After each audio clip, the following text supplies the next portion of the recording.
Halo anak-anak, selamat pagi semuanya. Berjumpa kembali dalam PJJ Ekonomi hari ini dengan materi sistem upah dan pengangguran. Mem Nani berharap semua dalam kondisi sehat dan siap mengikuti PJJ hari ini. Kita akan melihat pengertian dari upah. Dulu memang dikenal dengan istilah sistem upah ya, tetapi sekarang itu diperhalus, istilahnya menjadi sistem balas jasa. Nah, pengertian upah menurut Undang-Undang Nomor 13 Tahun 2003 tentang Ketenagakerjaan dikatakan bahwa upah adalah hak pekerja atau buruh yang diterima dan dinyatakan dalam bentuk uang sebagai imbalan dari pekerjaan yang sudah mereka lakukan.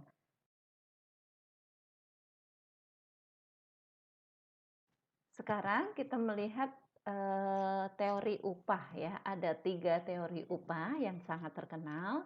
Yang pertama adalah upah alami atau normal, kemudian upah besi, dan upah etika. Nah, masing-masing ini punya karakteristik ya. Kemudian pelopornya pun masing-masing itu berbeda. Kalian bisa lihat di sini untuk upah alami itu bergantung pada kekuatan permintaan dan penawaran tenaga kerja, sedangkan upah besi itu upah yang minimal sehingga pengusaha itu bisa memperoleh untung sebesar-besarnya ya.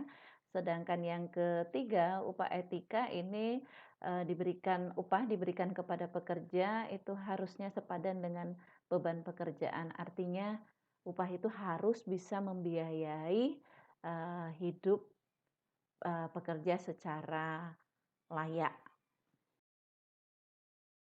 Kita masuk ke sistem upah. Sistem upah yang pertama menurut waktu ya. Kalau menurut waktu berarti pembayaran upah berdasarkan waktu, bisa harian, mingguan atau bulanan.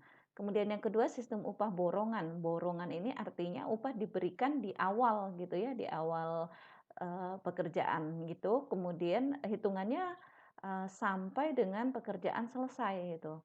Kemudian berikutnya yang ketiga sistem mitra usaha. Nah, untuk sistem mitra usaha, pemberian upah ini biasanya dalam bentuk saham perusahaan. Yang keempat, sistem bonus yaitu usaha untuk memperbaiki kelemahan dalam cara pembayaran upah. Jadi ada pemberian bonus gitu ya selain upah yang biasa diberikan. Kemudian yang terakhir adalah sistem upah menurut kesatuan hasil. Jadi biasanya ini dilakukan oleh karyawan-karyawan dalam bidang produksi ya. Jadi dilihat bagaimana jumlah produksi karyawan tersebut. Nah, inilah berbagai macam sistem upah yang ada.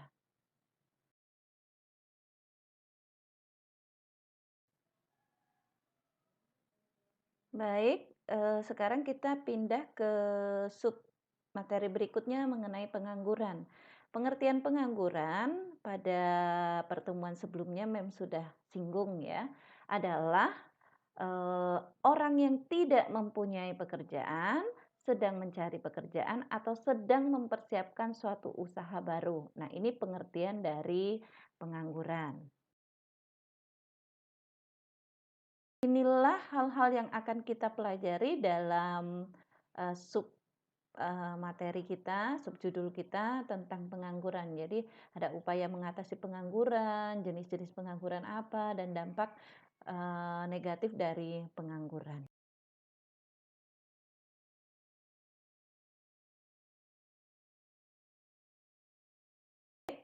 Jenis pengangguran yang pertama menurut jumlah jam kerja. Menurut jumlah jam kerja itu dibedakan menjadi pengangguran terbuka, kemudian pengangguran setengah menganggur, dan pengangguran terselubung. Ini kalau dilihat dari jumlah jam kerja.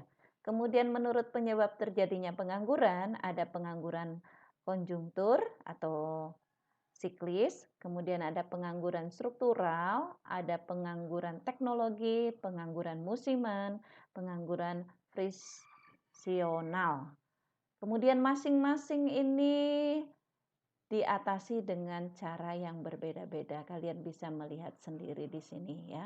Nah, untuk pengertian apa sih yang dimaksud dengan pengangguran terbuka, semi pengangguran, kemudian apakah pengangguran strukturan dan lain sebagainya, kalian bisa nanti cek atau lihat pada buku paket kalian mulai dari halaman 83 atau kalian juga bisa lihat di internet ya, pengertian-pengertian dari jenis pengangguran tersebut.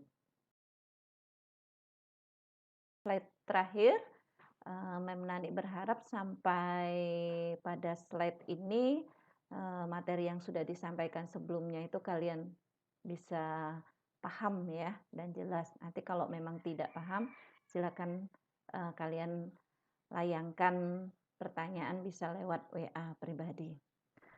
Nah, yang terakhir ini tentang dampak negatif pengangguran. Yang namanya pengangguran itu pasti berdampak atau ada dampak negatifnya ya. Yang pertama, permintaan dan penawaran agregat menurun. Maksudnya permintaan dan penawaran agregat itu artinya permintaan dan penawaran secara keseluruhan ya. Kemudian penerimaan negara jelas akan turun. Kemudian tingkat kesejahteraan menurun, ya kan? Kemudian angka kemiskinan itu pasti meningkat. Kemudian yang terakhir biaya sosial jelas juga akan meningkat. Inilah yang merupakan dampak negatif adanya pengangguran. Nah, kalian sebagai pelajar generasi muda tentunya berharap kalian ke depan itu tidak menambah jumlah pengangguran di Indonesia. Sekarang kalian mulai berpikir bagaimana caranya supaya ke depan kalian tidak menjadi seorang pengangguran, melainkan bagaimana caranya kalau bisa saya sedikit banyak membantu pengangguran di Indonesia, minimal di lingkungan sekitar kalian. Baik, demikian anak-anak. Rasa cukup untuk materi hari ini. Semoga semuanya bisa memahami materi dengan jelas. Oke, anak-anak, sekali lagi terima kasih atas kebersamaan kita dalam PJJ Ekonomi hari ini. Terima kasih juga kalian mau mendengarkan penjelasan dari Mem dan tetaplah semangat dalam melaksanakan tugas sebagai pelajar. Salam sehat untuk semua. Terima kasih.